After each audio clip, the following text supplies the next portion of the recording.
Hello friends, the first firmware update for the Nikon Z7 was just released a few days back. So I just updated the firmware on mine and I recorded the screen on the camera as well as my computer screen so that I can show you how it all went. I do have a video where I go a little bit more in depth step by step on how you update firmware for both Canon and Nikon cameras. So, and then I have another video where I talk about how you can find firmware updates. So I'll link to that up above.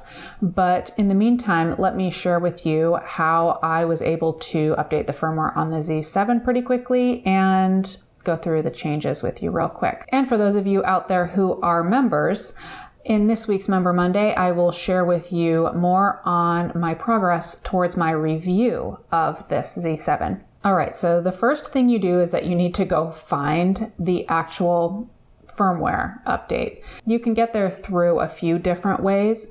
I just went to nikonusa.com and I searched for the Z7. And from there, I made my way to finding the support section. From there, I went to firmware, and then the firmware update screen comes up. You can see different things on this screen. You can see changes from C firmware version 1.00 to 1.01. C means camera, rather than the L firmware that you might see on the back of your camera. That's for the lens. But in this update, I didn't show this on the screen, but let me read it to you.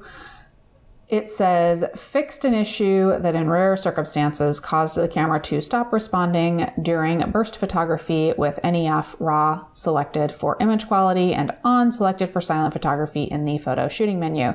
If enable release is selected for slot empty release lock in the setup menu, the image review option in the playback menu can now be accessed when no memory card is inserted.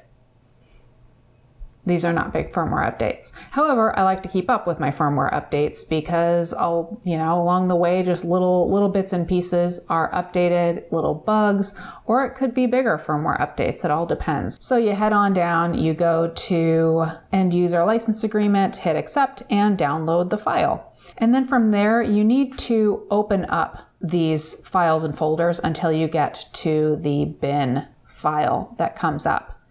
And then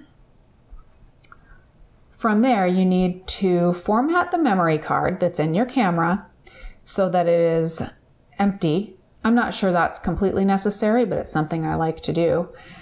And then you put the memory card in your computer and copy over that bin file to the root of your memory card, not inside the DCIM folder or anything like that. Just put it right at the top level. And then you put your memory card back in your camera and you navigate to firmware, and then magically firmware update will appear. You hit firmware update and then you allow your camera to do its update. Now, the way I was recording the back of the camera, it stopped transmitting because it was doing a firmware update.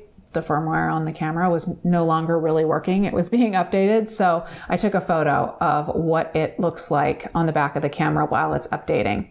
It just looks like a status bar, and you have to wait until the status bar is complete, and your camera will notify you that it's time to be done with your firmware update when it says turn off your camera.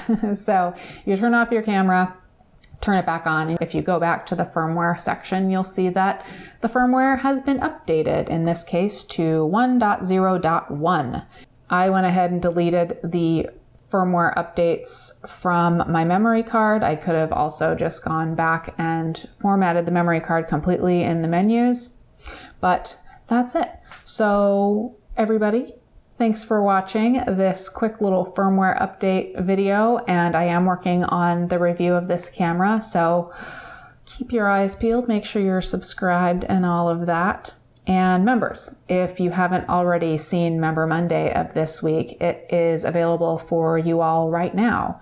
Channel members, go to the community tab, Patreon patrons and Snapchick VIPs. I'll put a link to Member Monday in the description below. I do talk more about my plans for the review of this Z7 and how they have changed. And I'm waiting a little bit of extra time to do the review because of something important. Anyway, that's all I'll say. Thanks everybody for watching, and I'll talk to you soon.